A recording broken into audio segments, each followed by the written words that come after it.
नमस्कार दोस्तों, उम्मीद करता हूं कि आप सब लोग बेहतर होंगे। एससीएस एकेडमी की इस ऑनलाइन लेक्चर श्रृंखला में मैं पंकज शर्मा आप सभी का बहुत बहुत स्वागत करता हूं। दोस्तों, भूगोल विषय की हमारी इस ऑनलाइन लेक्चर श्रृंखला का यह 10वां लेक्चर है। इसके पहले के 9 लेक्चर्स यदि आप में से किसी ने नहीं देखे हैं तो वह हमारे एससीएस एकेडमी के यूट्यूब चैनल पर जाकर या हमारे फेसबुक चैनल पर जाकर भी इसे देख सकता है। और यदि आपको यह वीडियो अच्छे लगते हैं, आप इनसे संतुष्ट हैं, आपको बेहतर समझ में आता है, तो आप इन वीडियोस को लाइक कीजिए, शेयर कीजिए और हमारे चैनल को सब्सक्राइब कीजिए। दोस्तों, आज के इस लेक्चर में हम बात करने वाले हैं उपग्रह या सैटेलाइट्स के बारे में। विशेष तौर पर हम चर्चा करेंगे चंद्रमा को लेकर, क्योंकि चंद्रमा हमारी पृथ्वी का एकमात्र उपग्रह है और हम पृथ्वीवासी इससे बहुत ज़्यादा प्रभावित भी रहते हैं। हमारा यह लेक्चर 3 पार्ट्स में होगा। पहले पार्ट में हम बात करेंगे उपग्रह और उसकी विशेषताओं के बारे में, उपग्रह कितने प्रकार के होते हैं यह जानेंगे।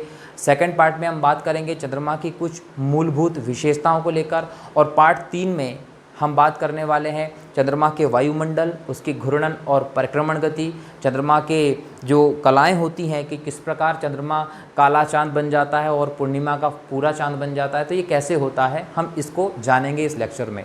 और मुझे उम्मीद है इस लेक्चर को सुनने के बाद, देखने के बाद, समझने के बाद आप किसी भी प्रतियोगिता परीक्षा में इससे रिलेटेड कोई भी क्वेश्चन गलत करके नहीं आएंगे।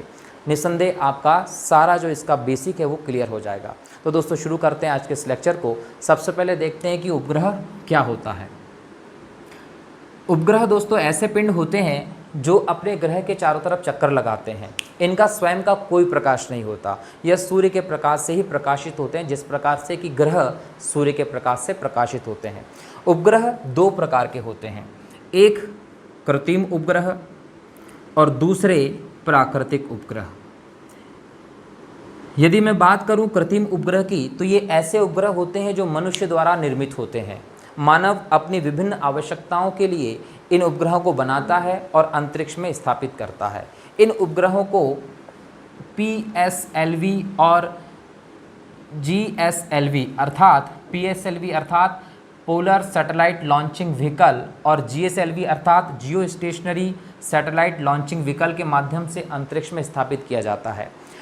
जो कृत्रिम उपग्रह हैं ये भी 2 प्रकार के होते हैं, एक ध्रुवीय उपग्रह और दूसरे भू-स्थिर उपग्रह।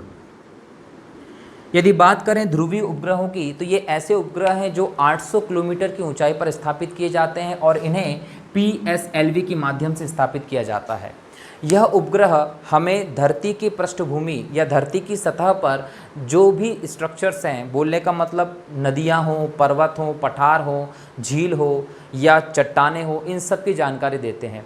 और यहाँ तक कि ये धरती के अंदर के खनिजों की जानकारी भी बताते हैं कि कहाँ पर किस प्रकार का खनिज मौजूद है, क्योंकि इनमें बहुत ही हाई पावर के, हाई रिजोल्यूशन के कैमरा लगे होते हैं जो धरती के अंदर तक की जानकारी को कहीं ना कहीं प्राप्त करते हैं और हमारे रिसीविंग सेंटर पर हमको भी पहुंचा देते हैं और हमें पता चल जाता है कि कहां पर कौन सा खनिज है जिससे कि उसकी माइनिंग की जा सकती है। दोस्तों, जो ध्रुवीय उपग्रह होते हैं ये दोनों ध्रुवों के सापेक्ष घूमते हैं। जब भी इन उपग्रहों को प्रक्षेपित किया जाता है तो ध्रुवों के सापेक्ष इन्हें छोड़ते हैं, ध्रुवों की दिशा में इन्हें छोड़ते हैं और ये ध्रुवों के सापेक्ष अपने ऑर्बिट पे घूमते हैं।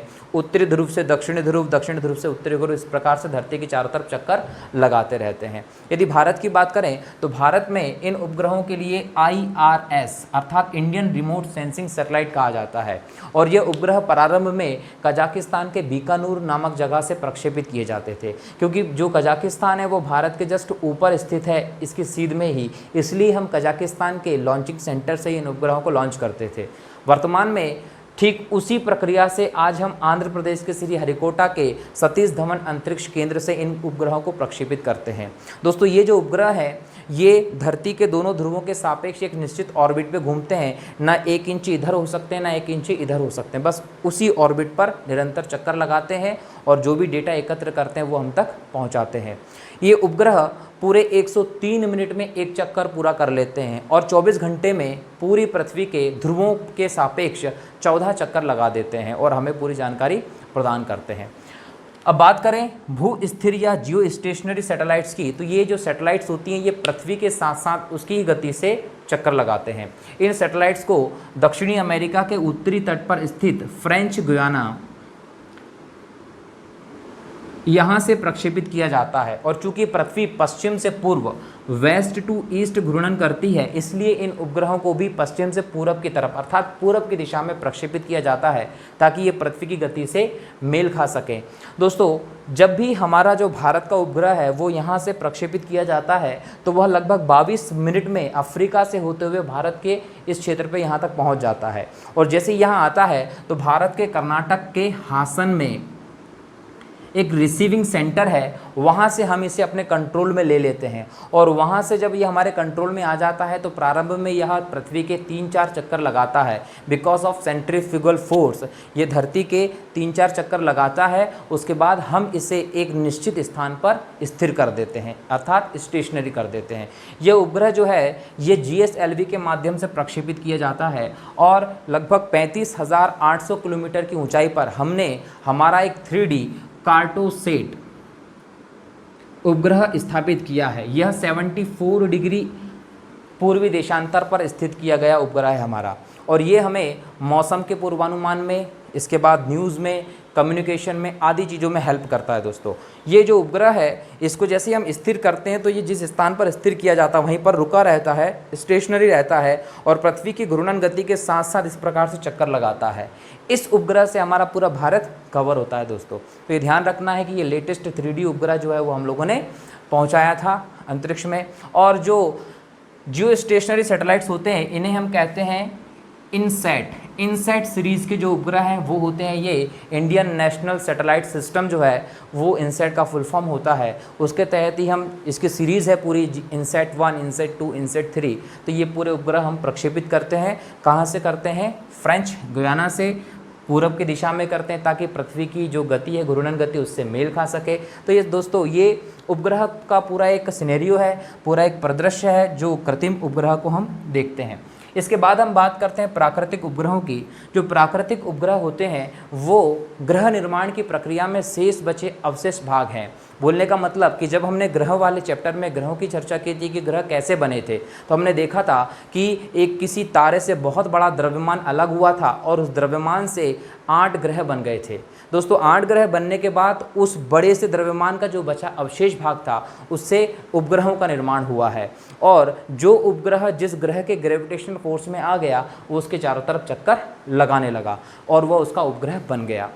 जो सौरमंडल है हमारा उसमें सबसे ज़्यादा उपग्रह शनि ग्रह के हैं और सबसे कम की यदि हम बात करते हैं तो बुध और शुक्र का कोई उपग्रह नहीं है। बृहस्पति उपग्रह के मामले में दूसरे नंबर पर है अर्थात हमारे सौरमंडल में दूसरे सबसे ज़्यादा उपग्रह बृहस्पति के हैं। मंगल के 2 उपग्रह हैं, फोबोस और डिमोस। डिमोस जो है वो सौरमंडल का सबसे छोटा उपग्रह है जो मंगल का उपग्रह है। जबकि गैनीमिड, याद रखना है, गैनीमिड जो है वो बृहस्पति का उपग्रह है और यह सौरमंडल का सबसे बड़ा उपग्रह है। टाइटन उपग्रह है वह शनि का उपग्रह है। फोबे एक शनि का उपग्रह है जो अपने ग्रहों के विपरीत गति करता है, तो ये भी आप लोगों को ध्यान रखना है। तो इस प्रकार से दोस्तों जो प्राकृतिक उपग्रह हैं वो नेचुरल बने हुए हैं और कृत्रिम उपग्रह जो मानव द्वारा बनाए जाते हैं। जो कृत्रिम उपग्रह हैं वो 2 प्रकार के हैं, ध्रुवीय और भू स्थिर। ध्रुवीय जो दोनों ध्रुवों के सापेक्ष एक निश्चित ऑर्बिट पे चक्कर लगाते हैं। भू स्थिर या जियो स्टेशनरी सैटेलाइट जो धरती के किसी भी एक हिस्से के सापेक्ष स्टेशनरी होते हैं और उसके साथ साथ पृथ्वी की घूर्णन गति के हिसाब से चक्कर लगाते हैं और हमें वहाँ की जानकारी देते हैं। तो ये उपग्रह क्या है और कितने प्रकार के, इनकी क्या विशेषता, वो हमने चर्चा किया। जो पार्ट 2 आएगा उस पार्ट में हम चंद्रमा की जो मूलभूत विशेषताएं उस पर चर्चा करेंगे। तो दोस्तों जल्द ही पार्ट 2 आएगा, तो बने रहिए इस वीडियो में। धन्यवाद। जय हिंद, जय भारत।